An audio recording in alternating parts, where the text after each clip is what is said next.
دیکھیے، طنز و مزاح کا معاملہ یہ ہے کہ اس کو سمجھنے کے لیے زیادہ بہت مناسب معلوم ہوتا ہے کہ پہلے یہ سمجھ لیا جائے کہ ہنسی ہے کیا بذات خود، ہنسی کیوں آتی ہے، اور ہنسی کی اہمیت و افادیت بھی کچھ ہے یا نہیں۔ اگر یہ مسئلہ سمجھ میں آ جائے تو پھر طنز و مزاح کا جو پورا فنی معاملہ ہے، اور اس کے جو محرکات ہیں، اور اس کی جو تکنیکیں ہیں، وہ تمام چیزیں اپنے آپ پھر کھلتی چلی جائیں گی۔ تو بہتر یہ ہے کہ پہلے اس پہ گفتگو ہو جائے کہ بذات خود ہنسی ہے کیا، اور ہنسی آتی کیوں ہے، اور اس کی افادیت و اہمیت کیا ہے۔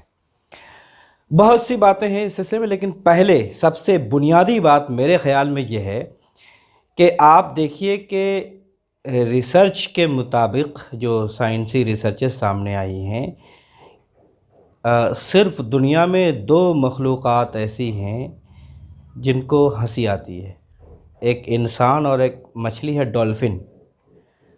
اب یہ بہرحال ایک تعجب خیز بات ہے کہ ایسا کیوں ہے، باقی جانداروں کو ہنسی کیوں نہیں آتی؟ تو بتایا یہ گیا کہ اس کی اصل وجہ شرح ذہانت ہے۔ انسان کے پاس سب سے زیادہ شرح ذہانت ہے، اسی وجہ سے وہ اس کو تفوق اور ترجیح بھی حاصل ہے دوسری مخلوقات کے مطابق۔ اس کو ہومو سیپین کہا گیا، ذہین ترین مخلوق۔ ڈولفن اس کے بعد شرح ذہانت میں ڈولفن کا نمبر آتا ہے۔ ڈولفن بھی ہنستا ہے، قہقہے لگاتا ہے، وہ ایک ایسا جاندار ہے، ایک ایسی مچھلی ہے۔ تو یہ بات تو منطقی طور پر ثابت ہو گئی کہ ہنسنا، ہنسی ٹھٹول کرنا یہ سطحی قسم کی چیز نہیں ہے، اس کے لیے ذہانت کی ضرورت ہے، بلکہ شرح ذہانت کی تیزی کی ضرورت ہے۔ تو گویا کہ ظرافت کا یا جذبہ ظرافت یا حس ظرافت کا براہ راست تعلق قائم ہو جاتا ہے ذہانت سے۔ ذہین ہونا اس بات کا ثبوت ہے کہ وہ ظریف بھی ہوگا، اور اگر کوئی ظریف ہے تو یہ اس بات کی نشانی ہے کہ وہ ذہین بھی ہوگا۔ تو ایک رشتہ تو یہ سمجھ لینا چاہیے۔ اگر آپ ہمارے تمام ایک اور مسئلہ سمجھ لینے کی ضرورت ہے کہ کیا جو بہت ہنستا ہے بہت خوش بھی ہے؟ یہ بہت بڑا مسئلہ ہے۔ جو بہت قہقہے لگاتا ہے، جس کو بہت ہنسی آتی ہے، جو بہت خوش نظر آتا ہے، جو بہت ظریف ہے، شگفتہ ہے، بظاہر بہت ہنستا ہنساتا رہتا ہے، کیا وہ اندر سے بہت خوش ہے اور اس کی اندر کی خوشی باہر نکل رہی ہے؟ یہ بہت بڑا مسئلہ ہے، اس کو سمجھ لینے کی ضرورت ہے۔ بنیادی طور پر چاہے وہ نفسیاتی عوامل دیکھ لیں، سائنسی عوامل دیکھ لیں، یہ غلط تصور ہے کہ ہنستا ہنساتا وہ ہے جو بہت خوش رہتا ہے۔ یہاں پر مجھے پتہ نہیں کیوں ایک دوہا یاد آ گیا، پہلے وہ سنانا چاہتا ہوں۔ لکڑی جلی کوئلہ بھئی، کوئلہ جل کر راکھ۔ لکڑی جلی کوئلہ بھئی، کوئلہ جل کر راکھ۔ میں پاپن ایسی جلی، نہ کوئلہ بھئی نہ راکھ۔ مزاح نگار ایک ایسا ہی پاپن، ایسا ہی وجود ہے جو جلنے کے جو آدھا ادھورا جلتا ہے، نہ پورا جلتا ہے، نہ کوئلہ بنتا ہے، نہ راکھ بنتا ہے۔ اس کے وجود کے اس دکھ کو سمجھنے کی ضرورت ہے، اس کے اس کرب کو سمجھنے کی ضرورت ہے۔ مخدوم محی الدین کا ایک شعر یاد آ گیا، ہم نے ہنس ہنس کے تیری بزم میں اے غیرت ناز، میں نے ہنس ہنس کے تیری بزم میں اے غیرت ناز، کتنی آہوں کو چھپایا ہے تجھے کیا معلوم۔ یہ آہوں کو چھپانے کا عمل ہنسنے کے ذریعہ، ہنس کر کے اپنے کرب کی پردہ داری کا عمل ہے۔ ظریف اور ظرافت، طنز و مزاح اندر کے ایک اندوہ کو گویا کہ مخفی کرنے کا، اس پر اخفا کا پردہ ڈالنے کا عمل ہے۔ اس بات کو سمجھنے کی ضرورت ہے۔ آپ دیکھ لیجیے غالب کی وہ ظرافت، غالب کی وہ شوخی جو اس کی شاعری، اس کے خطوط، اس کے لطیفوں سے جھلکتی ہے۔ ذاتی زندگی، شخصی طور پر وہ شخص کس کرب و آلام کی کیفیت سے گزرتا ہے، اور وہ خود اپنے آپ کو کیسے نشانہ تمسخر بناتا ہے، اس پر میں بعد میں آؤں گا۔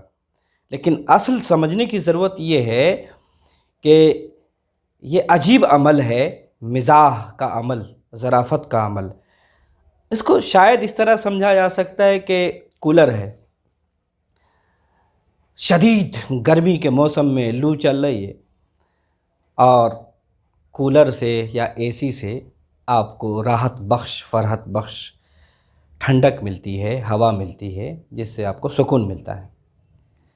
لیکن بذات خود جو سرچشمہ فرحت و راحت ہے کولر کا وجود، اے سی کا وجود، وہ اپنے اندر کتنی بجلیوں کے جھکڑ، کتنی حرارتیں سہتا ہے، تب جا کر کے وہ آپ کو اس سہ کر کے جو کچھ دیتا ہے اس کے نتیجے میں وہ کیسا شگفتہ، ایسا فرحت بخش عمل ہے۔ وہ نتیجہ کیا برآمد ہوتا ہے؟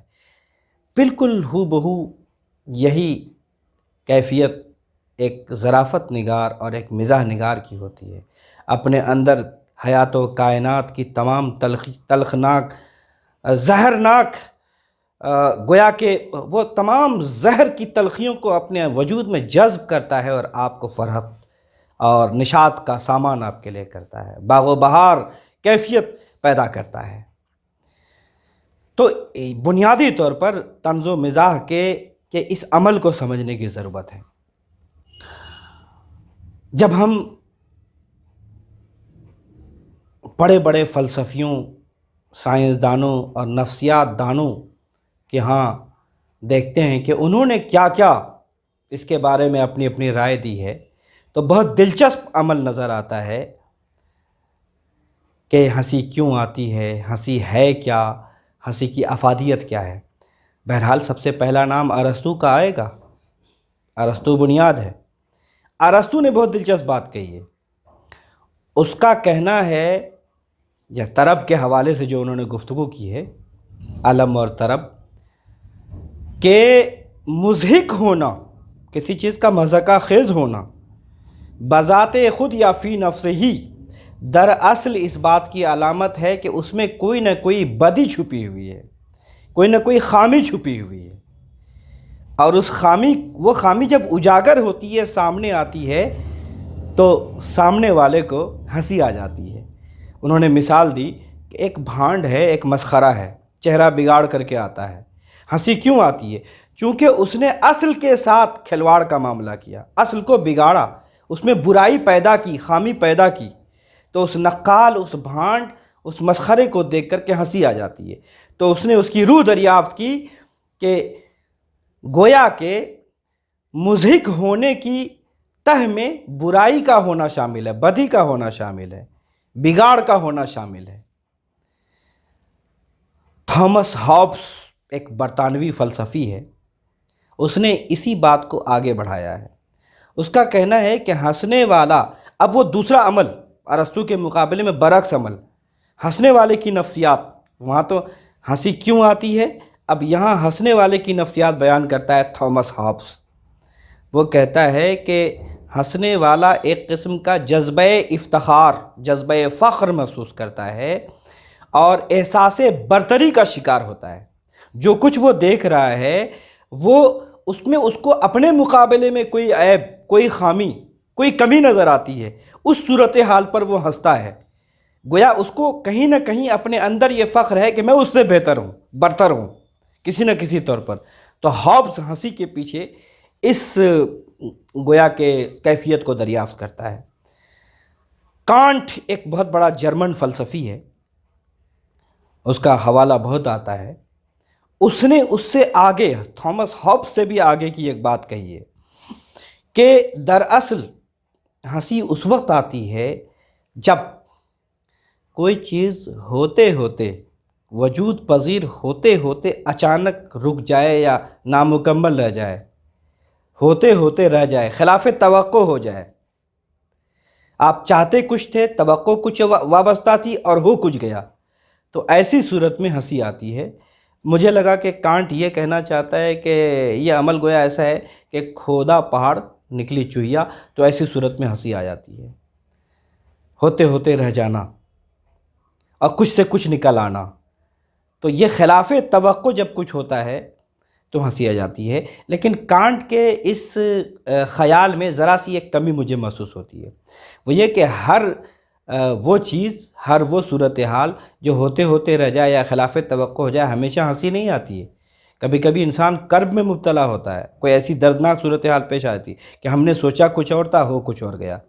تو کانٹ اگر اس میں یہ جوڑ دیتا کہ ایسی صورت جس میں جو غیر نقصان دہ ہو، جس سے کوئی تکلیف نہ پہنچے، اس میں ہنسی آتی ہے ایسی صورتحال میں، لیکن کوئی تکلیف دہ نتیجہ برآمد ہو جائے تو ہنسی کیسے آئے گی؟ یہ غیر فطری بات ہے۔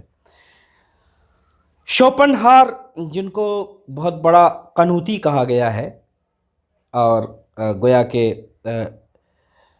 وہ بھی جرمن فلسفی ہے، وہ ایک عجیب رشتہ برآمد کرتا ہے ہنسی میں۔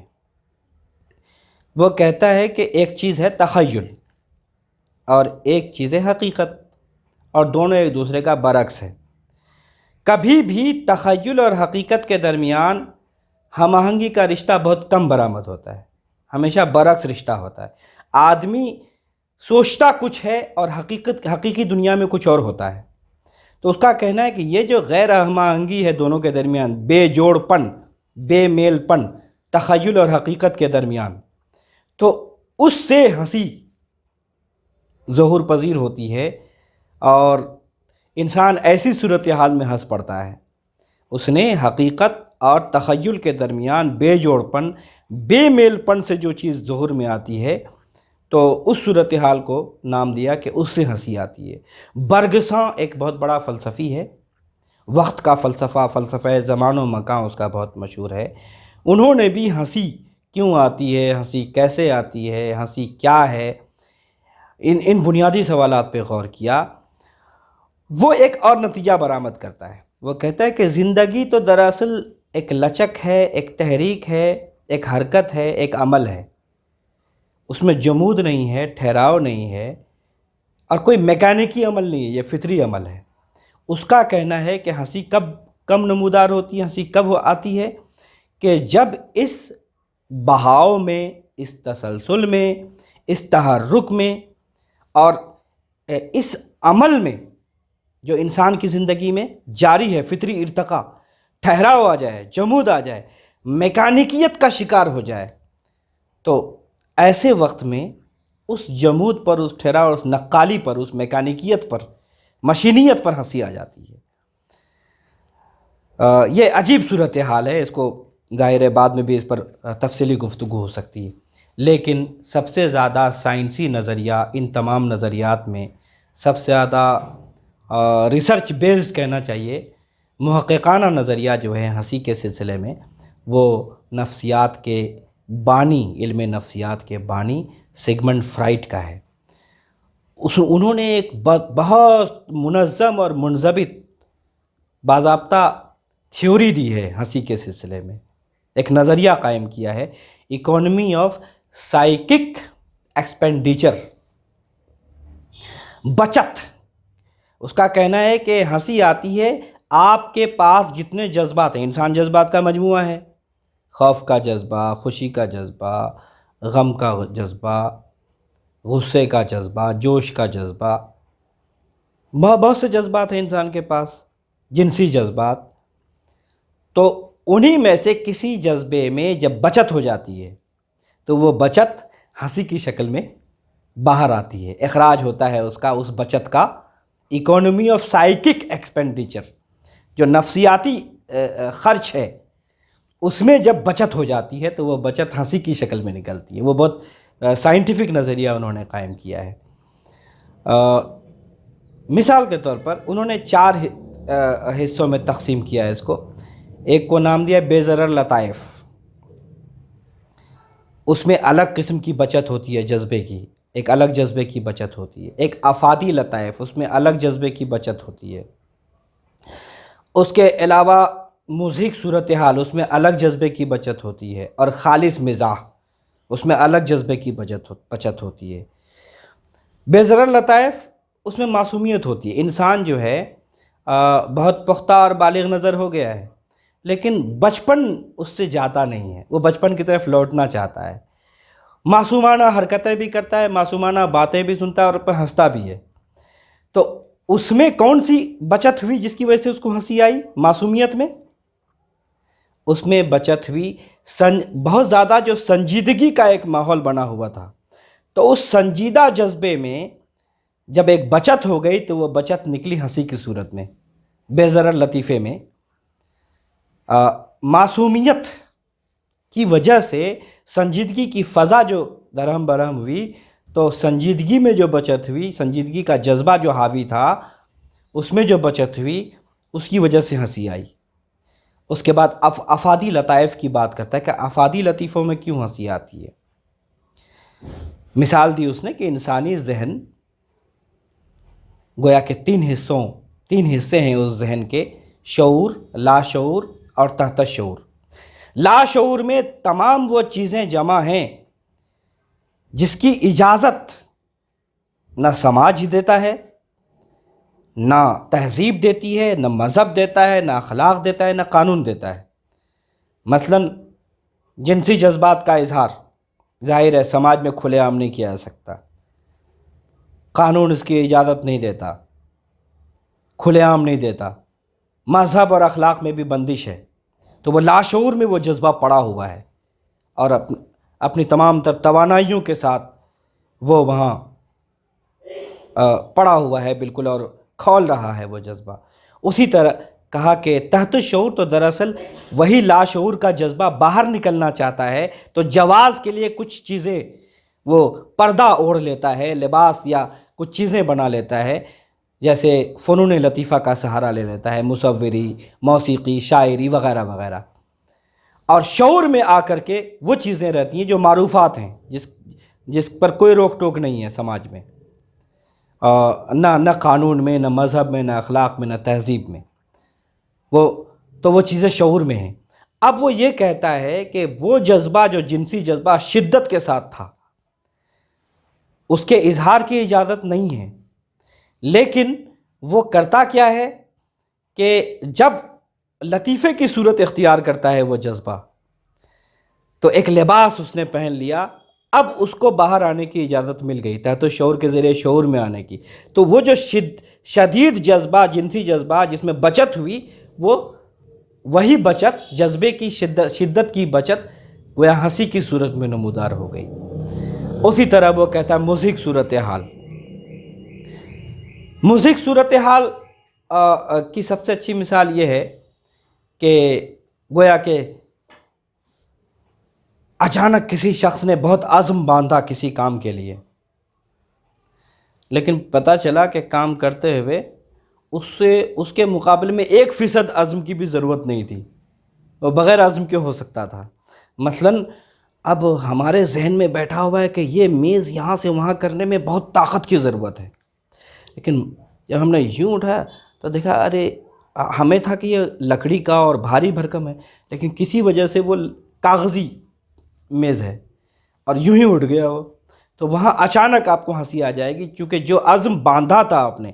صورتحال یہاں مضحک اس وجہ سے ہو گئی کہ جو کچھ آپ نے جٹایا تھا حوصلہ، اس کے مقابلے میں 1% وہاں خرچ ہوا، تو باقی 99% جو جذبہ آپ کا عزم کا جذبہ ہے وہ کیسے نکلے گا؟ وہ ہنسی کی صورت میں نکلے گا۔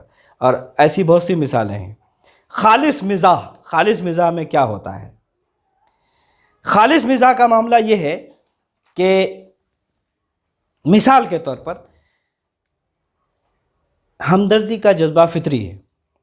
آپ نے ایک شخص کو دیکھا کہ شدید مصیبت میں مبتلا ہے، آپ کے دل میں جذبہ پیدا ہوا کہ اس کی مدد کرنی چاہیے، لیکن جب آپ مدد کرنے کے لیے آگے بڑھے تو اچانک صورتحال بدل گئی، لگا کہ ارے میں نے غلط سمجھ لیا تھا، یہ تو مصیبت زدہ ہے ہی نہیں۔ تو اچانک جو آپ نے جٹایا تھا، ہمدردی کا جذبہ پیدا ہوا تھا، اس میں بچت ہو گئی، اس ہمدردی کی ضرورت ہی نہیں ہے، تو پھر وہ کس صورت میں نمودار ہوتی ہے؟ ہنسی کی صورت میں۔ مثال کے طور پر آپ نے سڑک پہ پڑا ہوا ایک شخص دیکھا، زخم سے چور چور اور ہاتھ پاؤں سب اپاہج، آپ نے سوچا بیچارے کو ذرا سا سائڈ کر دیں۔ جب گئے اٹھانے دیکھا کہ وہ صحیح سلامت ہے، تو وہ جو جذبہ آپ نے جمع کیا تھا ہمدردی کا، وہ بالکل اچانک پلٹ گیا اور 99% جذبہ آپ کا محفوظ رہ گیا، تو وہ بچت جو ہے ہنسی کی صورت میں نمودار ہوئی۔ تو یہ نظریہ پیش کرتا ہے سگمنڈ فرائڈ، بچت کا نظریہ، جذبات میں بچت کا نظریہ۔ اس کا نام میں دہرا دوں کہ سگمنڈ فرائڈ کے اس نظریے کا نام ہے اکانومی آف سائیکک ایکسپینڈیچر۔ تو یہ سب سے زیادہ آج تک کا مستند اور علمی نظریہ ہنسی کے حوالے سے، کہ ہنسی کیوں آتی ہے، ہنسی ہے کیا، اور ہنسی کی افادیت کیا ہے، اور اس کا اظہار کس طرح ہوتا ہے۔ اب یہاں ایک بہت بڑا مسئلہ جس پر غور کرنا چاہیے کہ بھئی کیا اس کی کوئی اہمیت بھی ہے، اس کی کچھ افادیت بھی ہے؟ تو اصولی بات یہ ہے کہ فطرت میں کوئی بھی چیز نکمی، بے مقصد اور بے وجہ نہیں ہے اصولی طور پر۔ تو ہنسی کی بھی کوئی اہمیت و افادیت ضرور ہوگی۔ کیا ہو سکتی ہے، غور کیا جا سکتا ہے، لیکن میں جو محسوس کرتا ہوں کہ ایک سطح ہے طبی فوائد کی، ایک سطح ہے نفسیاتی فائدے، ایک سطح ہے سماجی اور عمرانیاتی فائدے، ایک سطح اخلاقی فائدے۔ طبی فائدہ، ارے بھائی آپ ہنستے ہیں تو آپ کا پھیپھڑا، آپ کے سانسوں کی نلی، آپ کے بدن کے اعضاء، آپ کا جگر، سب کی مالش ہو جاتی ہے، حرکت میں سب کی ورزش ہو جاتی ہے، اور اس سے بے شمار فوائد ہیں۔ ہنسنے کی ٹریننگ دی جاتی ہے، فزیو تھراپی میں یہ عمل ہوتا ہے، میڈیٹیشن میں بھی بہت سی چیزیں ہیں۔ آج کل یہ تھراپی کے طور پر استعمال کیا جانے گا، طریقہ علاج کے طور پر۔ تو طبی طور پر تو ایک فائدہ یہ سامنے کا ہے، قوت ہاضمہ کے حوالے سے بھی آیا کہ اس سے ڈائجسٹو سسٹم اچھا ہو جاتا ہے ہنسنے سے۔ نفسیاتی فوائد تو بے شمار ہے، جی کا ہلکا ہونا، غم دور ہونا، اور خوشگوار ماحول کا پیدا ہونا، بہت سا ڈپریشن، فرسٹریشن کا نکلنا، یہ سب کچھ جو ہوتا ہے، بھڑاس نکلنا غصے کا یا جوش کا اور مختلف خوف کا، یہ ہنسنے سے ہوتا ہے۔ تو نفسیاتی فائدے تو بہت ہیں۔ اگر آپ غور کریں اخلاقی طور پر، تو بھائی سیدھی سی بات ہے کہ مذہب میں بھی مسکرانے کی بڑی اہمیت ہے۔ کہا گیا ہے کہ اپنے مومن بھائی کو دیکھ کے مسکراؤ، مسکرانا بھی صدقہ ہے، خوشی بانٹنا، مسکرانا۔ اور دوسرا پہلو اگر برعکس لیں کہ کسی خامی یا کسی برائی، خواہ وہ اپنا ہی عیب کیوں نہ ہو، اس پر مسکرانے کا مطلب یہ ہوا کہ آپ اس کی اصلاح چاہتے ہیں، اور کہیں نہ کہیں سلیقے سے اس کی اصلاح کر رہے ہیں آپ۔ اخلاقی نقطہ نظر سے بھی اس کے فوائد ہیں۔ اگر سماجیاتی اور عمرانی نقطہ نظر سے دیکھا جائے تو آپ نے سنا ہوگا، ہنسو تو ساتھ ہنسے گی دنیا، بیٹھ اکیلے رونا ہوگا۔ انسان روتا اکیلے ہے، لیکن جب ہنسیں گے تو سب آپ کے ساتھ ہو جائے گا، قافلہ بن جائے گا ہنسنے والوں کا۔ سماجی رابطہ، سماجی استحکام کی سب سے مؤثر شکل اگر ہو سکتی ہے تو وہ ہنسی ہے۔ اسی طرح سے جبر کا، میکانیکی زندگی کے اور جمود اور ٹھہراؤ کو ختم کرنا ہے تو اس کے لیے بھی اہم وسیلہ ہنسی ہے۔